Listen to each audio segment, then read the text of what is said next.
MCU ने हमें multiverse of madness का सीक्वल दे दिया है, नहीं समझे?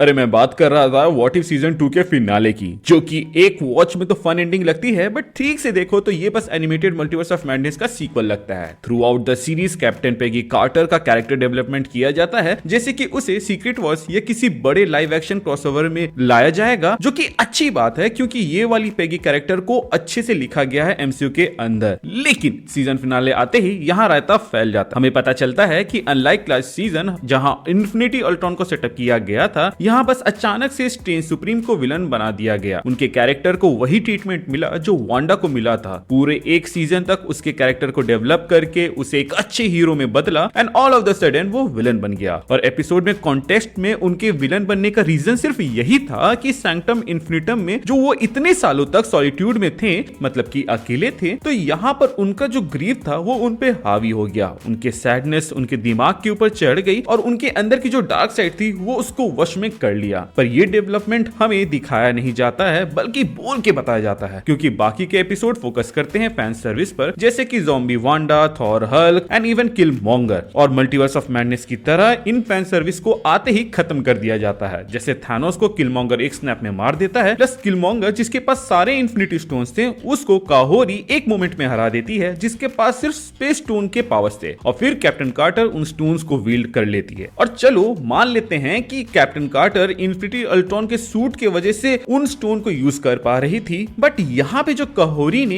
एक स्टोन की मदद से सारे इन्फिनिटी स्टोन्स को काउंटर कर दिया था, ये थोड़ा सा अजीब था। यहाँ पर कुछ लोग बोल सकते हैं कि सीजन 1 में अल्ट्रॉन ने एक इन्फिनिटी स्टोन की मदद से थानोस को बीच से काट दिया था, जिसके पास 5 इन्फिनिटी स्टोन्स थे। तो यहाँ पर ये बात आप खुद भी मानोगे कि थानोस के पास 5 इन्फिनिटी स्टोन्स थे, जबकि यहाँ पे काहोरी के सामने जो किलमॉन्गर था उसके पास सारे इन्फिनिटी स्टोन्स थे। चलो मान लेते हैं कि जो भी हमें दिखाया गया वो सब एक्सप्लेनेबल है, बट मैं लिख के देता हूं कि ये एक्सप्लेनेबल नहीं है कि कैप्टन कार्टर ने बिना सूट के सारे इन्फिनिटी स्टोन्स को एक साथ कैसे यूज कर लिया बिना किसी कॉन्सिक्वेंसेस के। अगर आपको याद हो तो स्टार लॉर्ड जो कि आधा सेलेस्टियल है, उसने जब पावर स्टोन को पकड़ा था तो उसकी फट गई थी। इसके अलावा एमसीयू ने यह बात स्टैब्लिश किया हुआ है कि टाइम स्टोन को कोई भी छू नहीं सकता, तो फिर यहाँ पे कैप्टन कार्टर उसको मुट्ठी के अंदर कैसे ली? दिक्कत ये नहीं कि इन दोनों को प्लॉट आर्मर दे दिया गया और बहुत ज्यादा पावरफुल दिखाया गया, क्योंकि बॉस वो दोनों मेन कैरेक्टर थे तो समझ में भी आता है। दिक्कत ये है कि इन दोनों को पावरफुल दिखाने के चक्कर में डॉक्टर स्ट्रेंज का कैरेक्टर असैसिनेशन किया गया, सिर्फ इसलिए क्योंकि कैप्टन कार्टर को फ्यूचर प्रोजेक्ट्स में दिखाया जा सके। मुझे ये सब बहुत ही ज्यादा फोर्स लगा और इसीलिए मैं आपको और एक रीजन देता हूं कि बॉस यहाँ पर डॉक्टर स्ट्रेंज ने जितनों को पकड़ा था वो लोग यूनिवर्स किलर थे, या फिर इतने पावरफुल थे कि वो स्ट्रेंज के बलि देने के काम आए। बट भाई साहब, मजाल हो कि यहाँ पे एक भी ऐसा कैरेक्टर हो जो उड़ सके। मुझे बाकियों का नहीं पता, लेकिन थॉर के पास म्योनिर था, वो उसकी मदद से उड़ के कैप्टन कार्टर के साइड जाके लैंड कर सकते था। लेकिन नहीं, थॉर क्या डिसाइड करता है, ये लो कैप्टन कार्टर म्योनिर यूज करो।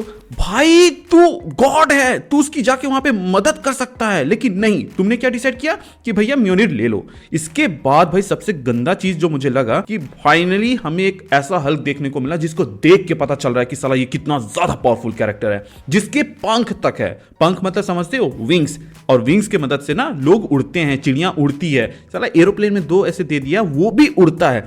बट भाई ये हल्क यहाँ पे उड़ नहीं रहा बल्कि गिर रहा है। इसके अलावा इसके पास एक ऐसा स्वॉर्ड है जो कि सुप्रीम स्ट्रेंज को पीछे ढकेल सकता है, जिसका वो इस्तेमाल करने छोड़ के कैप्टन कार्टर को दे देता है। कोई सेंस बनता है क्या इस बात का यार? जिस बंदे के पास पंख है कम से कम उसको तो उड़वाओ, तुम उससे भी गिरा दे रहे हो। और यहाँ पर ये सारे कैरेक्टर्स जब मदद करने के लिए रेडी हैं तो काहोरी को उन्हें वापस भेजने से अच्छा यहीं पर रोक लेना चाहिए था, क्योंकि वो लोग अपने वेपन के साथ अच्छे से परफॉर्म कर सकते थे रादर देन कैप्टन कार्टर, जो कि पहली बार इन सारे वेपन्स को यूज कर रही होगी। मुझे तो पता भी नहीं कि उसको हेला का हेलमेट यूज करना कैसे आ गया, वो भी इतने तुरंत। क्योंकि चलो इन्फिनिटी स्टोन के बारे में तो उसको सीजन 1 में पता चल गया था, लेकिन हेला के इस हेलमेट के बारे में उसको कहां से पता चलता, या फिर बाकी सब चीजों के बारे में। क्योंकि captain Carter hand to hand और शील्ड के साथ एक्सपर्ट है, और उसकी अडेप्टेबिलिटी कैपेबिलिटी के लिए चलो मैं सैल्यूट मारता हूं, बट इन सब को वो एक में इतने अच्छे से यूज कर ले रही थी, उसका कोई सेंस नहीं बनता। काहोरी का समझ में आता है कि वो स्पेस स्टोन ली है, उसके पास टेलीकिनेसिस नेमेसिस है और वो म्योनिर या फिर बाकी सब की पावर के बारे में जानती होगी और उसको इन सब के बारे में तब पता चला होगा जब वो डॉक्टर स्ट्रेंज के साथ किसी को पकड़ने के लिए गई होगी या फिर जब वो डॉक्टर स्ट्रेंज की यहाँ पे मदद कर रही होगी। लेकिन अभी अभी जो मैंने कहा उन सब का अगर कोई जस्टिफिकेशन है या किसी को लगता है कि वो जवाब दे सकता है तो भाई कमेंट सेक्शन में उसको लिख दो। अगर सही में आपका आंसर जेन्युइन लगा तो मैं उसको अपने आने वाले वीडियो में जरूर कहूंगा। अगर किसी को याद हो तो कहूरी वाले एपिसोड में कहूरी से ज्यादा स्ट्रेंज के रिटर्न के चर्चे थे गाइस। और पता है सब चीज कहां से बिगड़ा? ये सब बिगड़ा उस मोमेंट से जब कैप्टन कार्टर बिना कोई क्वेश्चन पूछे कि कहूरी कौन है, उसका नाम क्या है, वो कितनी पावरफुल है, कि भैया डॉक्टर स्ट्रेंज जो कि एक मल्टीवर्सल सॉर्सरर है जिसने ना जाने कितने यूनिवर्स किलर को पकड़ा हुआ है, वो इसको नहीं पकड़ पा रहा। वो सिर्फ ये पूछती है, वो सीधा पोर्टल में कूद जाती है, वो सिर्फ ये पूछती है कि मैं उसको पहचानूंगी कैसे, जिस पर स्ट्रेंज कहता है कि तुम पहचान जाओगी और वो सीधा पोर्टल में कूद जाती है। लास्ट एपिसोड एक मेस था और स्ट्रेंज को वांडा वाला ट्रीटमेंट मिला है। हर कैरेक्टर जो थोड़ी देर के लिए यहाँ पे शो भी हो रहा था उसका एसेसिनेशन किया गया एक रश स्टोरी टेलिंग के चलते। और तो और इन्फिनिटी स्टोन्स की पावर एंड कॉन्सिक्वेंसेस अब तो एमसीयू में मैटर ही नहीं करते और इन सब से अगर किसी का फायदा हुआ है तो वो है सिर्फ पेगी कार्टर का। और इन सब से ध्यान हटाने के लिए उन लोगों ने एंड में यग्द्रासिल दिखा दिया ग्रीन कलर में ताकि फैंस उस पर डिस्कस करे और इसको लोकी से जोड़े। मेरे ख्याल से एक ऐसी सीरीज जिसका नाम व्हाट इफ है, जिसके अंदर हम लोग काफी कुछ दिखाया जा सकता था। इनफैक्ट एज अ फैन मैं कितने सारे स्टोरीज बनाता हूं जो कि आप हमारे चैनल पे देख सकते हैं एंड लोग उसको अप्रिशिएट भी करते हैं। तो बॉस आप लोगों से ज्यादा उम्मीदें रहती हैं और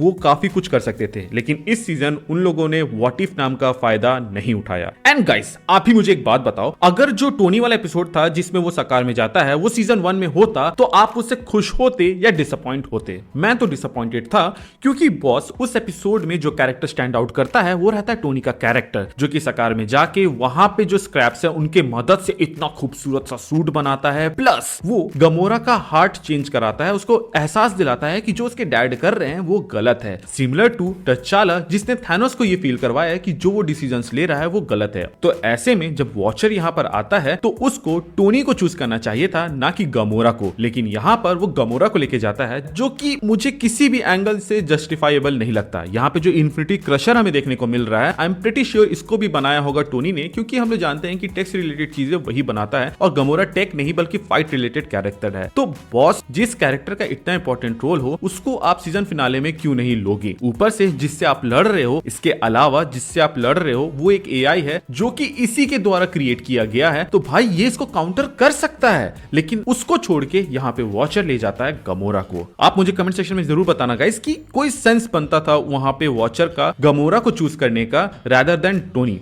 अब आते हैं बॉस इस सीजन का सबसे बड़ा फ्लॉक के ऊपर, जो कि ये है कि इस सीजन में हमें जितने भी एपिसोड्स देखने को मिले वो कहीं पे भी जाके एंड अप नहीं होता है, मतलब कि कनेक्ट नहीं होता है फर्स्ट सीजन के जैसे। जहां पे फर्स्ट सीजन में जितने भी एपिसोड्स हम देखने को मिले थे उसमें से कुछ न कुछ एलिमेंट्स एंड में देखने को मिला था, लेकिन इस सीजन वैसा कुछ भी नहीं हुआ। ये सीजन का जो एंडिंग है वो काफी ज्यादा फोर्स लगता है और एकदम सोलो लगता है। अगर आप किसी को डायरेक्ट सीजन 1 के बाद ये एंड वाला एपिसोड दिखा दोगे ना तो भी कोई फर्क नहीं पड़ेगा, सिवाय उस काहोरी वाले एपिसोड का, क्योंकि इसमें काहोरी को अच्छे खासे रोल में दिखाया गया है। एंड चलो एक बार के लिए हम काहोरी और कैप्टन कार्टर के प्लॉट आर्मर को भूल जाते हैं और आते हैं डॉक्टर स्ट्रेंज की तरफ। लास्ट सीजन में वो एक नॉर्मल इंसान से स्टार्ट हुआ था जिसने अपने प्यार को मरते देखा। वो फिर एक अनबिलीवेबल ग्रीफ से गुजरा जिसने उसे मॉन्स्टर में बदल दिया, पर वो ग्रीफ उसे अपने ही दूसरे वर्जन को खत्म करने तक ले आया। पर जब उसने क्रिस्टीन के रिजेक्शन को देखा, इस मॉन्स्टर रूप को देखा, प्लस अपने वर्ल्ड को खत्म होते देखा, तो उसने सब कुछ गिव अप करना चाहा, पर बहुत देर हो चुकी थी। तो उसने फिर पूरा टाइम और लास्ट एपिसोड ये सब बिताया सजा भुगतने में, जिसके अंदर उसने इन्फिनिटी अल्ट्रॉन को हराया था ताकि वो मल्टीवर्स को बचा सके। ये सारा कैरेक्टर डेवलपमेंट क्रिएटर्स ने कचड़े में फेंक दिया और उसे बना दिया विलेन। वही बात करें व्हाट इफ सीरीज की, तो boss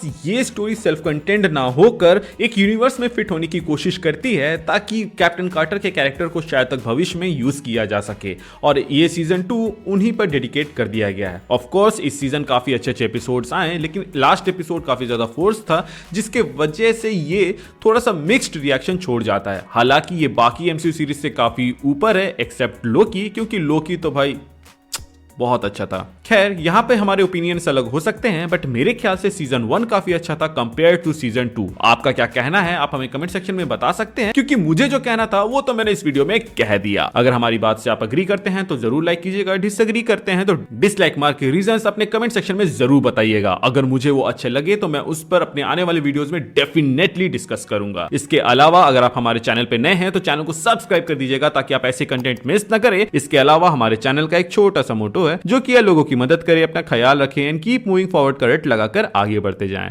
thank you for watching this video, stay tuned.